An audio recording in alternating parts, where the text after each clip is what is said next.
By its nature, wind energy is a variable energy source.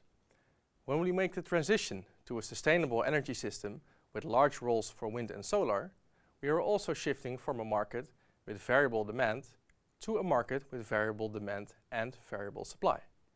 In this video, we will look into what that means for the value of wind energy. First, we will discuss some fundamental aspects of supply and demand. Then, I will explain how wind energy is positioned on the electricity market and how this affects the price. And this will enable us to answer the question of this lecture: what is the value of wind energy? As a commodity, energy is not free. The cost of producing 1 unit of energy is called the marginal cost. Take a coal-fired power plant, for example. In order to produce 1 unit of electricity, we have to buy a certain amount of coal as fuel, we have to pay for the workforce and machinery to keep the plant running, and we have to pay a price for our carbon emissions. Summed up, this gives us our total marginal costs. When we use the same coal-fired power plant to supply a group of customers with electricity, the marginal costs will set the minimum electricity price we need to operate. And since our power plant can cope with changes in demand by burning more or less fuel, we are able to keep the electricity price constant for our customers. In reality, however, our electricity comes from a mix of different energy sources, older and newer power plants, and different operators. Gas-fired power plants have higher running costs, but are also more responsive and can be used to cope with peaks in demand. Nuclear plants, on the other hand, are cheaper to operate and produce no CO2, but especially the older plants are harder to steer. To achieve the lowest system costs, we tend to rely on the cheapest source of electricity first and work our way up to the more expensive sources if the demand is high. In this picture, we have sorted the electricity sources by their marginal costs, or merit, which is called the merit order. The electricity price here is set by the most expensive source in the system. And what you see happening is that the price now starts to react to changes in demand. When there is low demand, we can deal with only nuclear and coal, and the prices are low. But when there is high demand, we also have to rely on gas, which increases the price. Like with most commodities, a high demand also means a high price. Now, let's see what happens if we add wind energy to the mix to replace some of the coal. Since wind turbines don't require fuel and don't emit CO2, the marginal costs are much lower than other energy sources. Therefore, wind always ends up first in the merit order, which lowers the electricity price if the demand is low enough. However, in addition to a variable demand, we now also have a variable supply that is dependent on wind speed.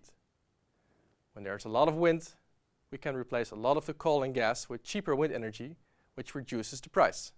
Vice versa, when there is no wind, we do have to rely on them as a backup. Like with price and demand, the outcome of this should not be very surprising. A high supply means a low price. But adding wind to the merit order also has another effect. Because we're now using gas more as a backup than as a primary source of electricity, the owner of the gas plant now makes less revenue. Therefore, the owner might decide to charge a premium as compensation for a lower uptime, or might even decide to go out of business. Now, imagine a future energy system where we've gotten rid of the coal-fired power plants and most of the generation capacity is supplied by wind. In such a case, you can see that the prices can start to fluctuate heavily when the wind speed is changing. On a cloudy windy day with high demand, the prices may surge. On the other hand, on a sunny and stormy day with low demand, prices can even become negative, in which case you will get paid to use the electricity in order to balance supply and demand. So, how does wind energy affect the market?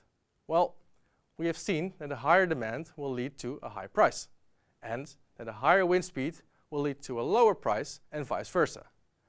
This effect will become more prominent in the future, since more renewable energy sources on the market, such as wind and solar, lead to stronger changing electricity prices.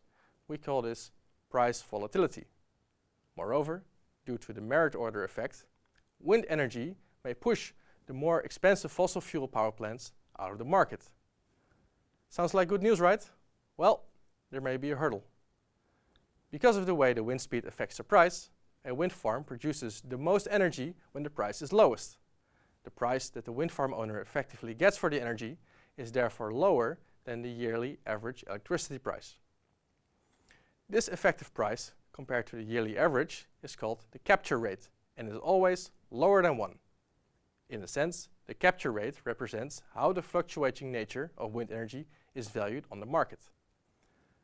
But as we install more wind farms, the effect grows stronger and the value of wind energy decreases. This is called cannibalization and is a vital aspect of the development of new wind farms, especially for those that operate without subsidy and completely exposed to the market. Does this mean that the value of wind energy keeps decreasing and that the wind farms are forced to operate at low prices? Probably not, because in order to make the transition to a sustainable energy system, many fields and industries will have to make the switch from fossil fuel to renewable sources. Cars, for example, can run on batteries instead of petrol, and heating boilers can be powered by electricity instead of gas. Such changes will likely yield higher electricity demands that drive up the price. In addition, you can schedule the charging of your electric car and fill your electric heating boiler when the wind speed is high and prices are favorable.